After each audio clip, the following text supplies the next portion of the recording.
നമസ്കാരം. എൻ്റെ പേര് ഡോക്ടർ രഞ്ജിത് കുമാർ ജി.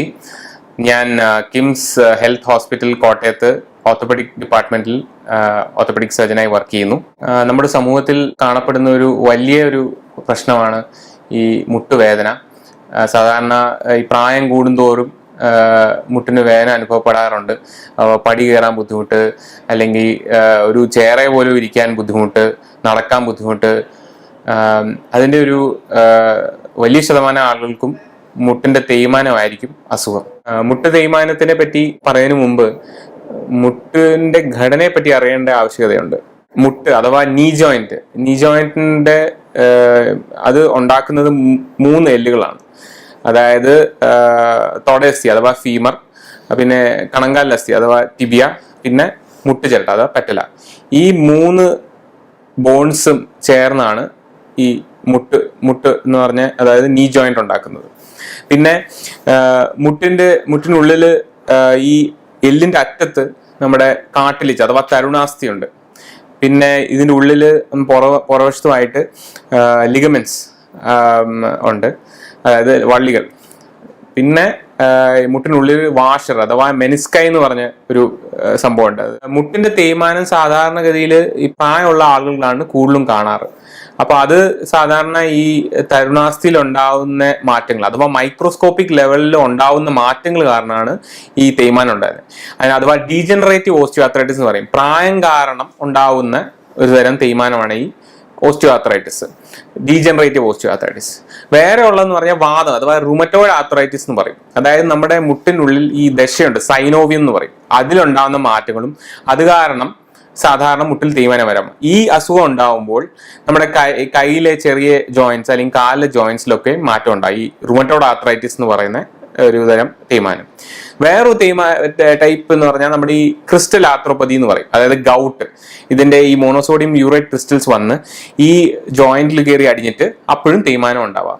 പിന്നെ ചില ആളുകളിൽ നേരത്തെ, അതായത് ചെറുപ്പത്തിലോ അല്ലെങ്കിൽ കുറച്ച് പ്രായമായി കഴിയുമ്പോൾ എന്തെങ്കിലും പൊട്ടലുണ്ടാവുമ്പോൾ, മുട്ടിന് ചുറ്റും പൊട്ടലൊക്കെ ഉണ്ടാവുമ്പോഴും തേയ്മാനം ഉണ്ടാവാം. അതൊക്കെയാണ് ചെറിയൊരു ഈ തേയ്മാനം ഉണ്ടാകാനുള്ള പലതരം കാരണങ്ങൾ.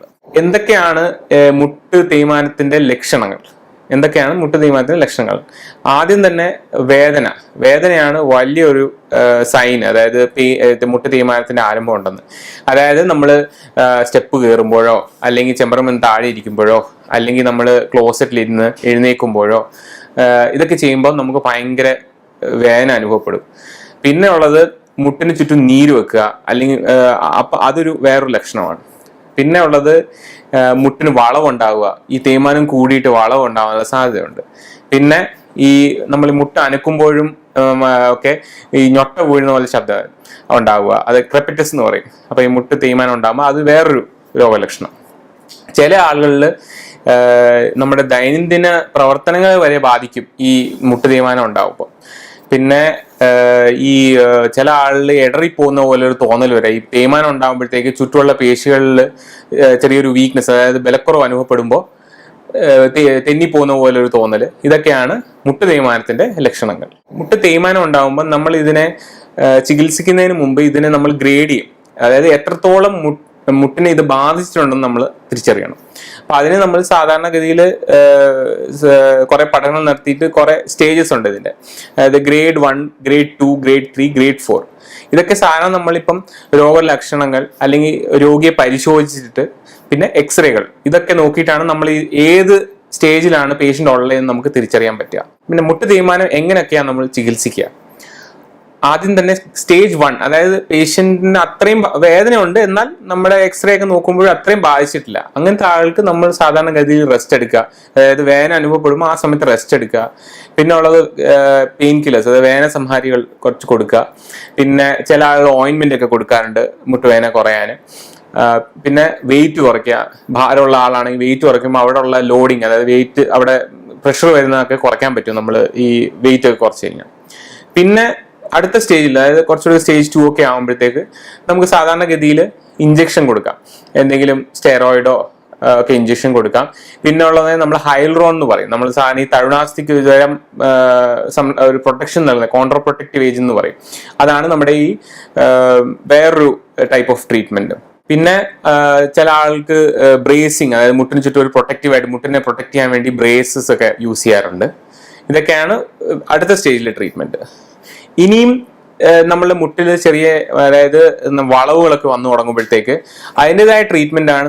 സാധാരണ ഇപ്പൊ കുറച്ചുകൂടെ പേഷ്യന്റ് യങ് ഒക്കെ ആണെങ്കിൽ നമുക്ക് വേണമെങ്കിൽ ഹൈ ടിബിയൽ ഓസ്റ്റിയോട്ടമി എന്ന് പറയും. അതായത് നമ്മുടെ ഈ വളവ് നേരെയാക്കാനുള്ള ഒരു തരം സർജറിയാണ് ഹൈ ടിബിയൽ ഓസ്റ്റിയോട്ടമി. അതായത് എല്ല് കട്ട് ചെയ്തിട്ട് അതിന്റെ വളവ് നേരെയാക്കും. വേറൊരു സർജറി നമ്മൾ ആർത്രോസ്കോപ്പി ചെയ്യും ചില ആളുകൾ. അതായത് നമ്മൾ മുട്ടിനുള്ളിൽ ആർത്രോസ്കോപ്പ് ഇട്ടിട്ട് നമ്മൾ ഇത് വാഷ് ചെയ്യും. വേന ഉണ്ടാക്കുന്ന നമ്മുടെ ഈ ഇവിടെ നീർക്കെട്ടൊക്കെ ഉണ്ടെങ്കിൽ നമ്മൾ ആർത്രോസ്കോപ്പ് ചെയ്ത് അതിന് വാഷ് ചെയ്ത് കഴിഞ്ഞാൽ വേന കുറയാറുണ്ട് ചില ആളുകളിൽ.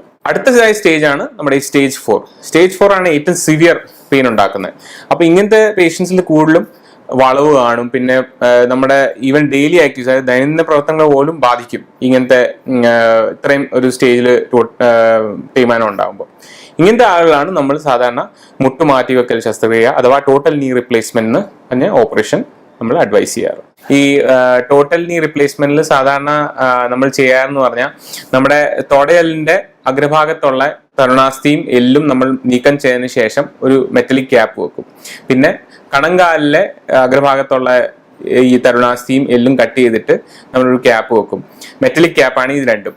പിന്നെ ഇടയ്ക്കൊരു പോളിയെത്തിലീന്റെ ഒരു സ്പേസർ പോലത്തെ ഒരു സംഭവം കൂടി വെക്കും.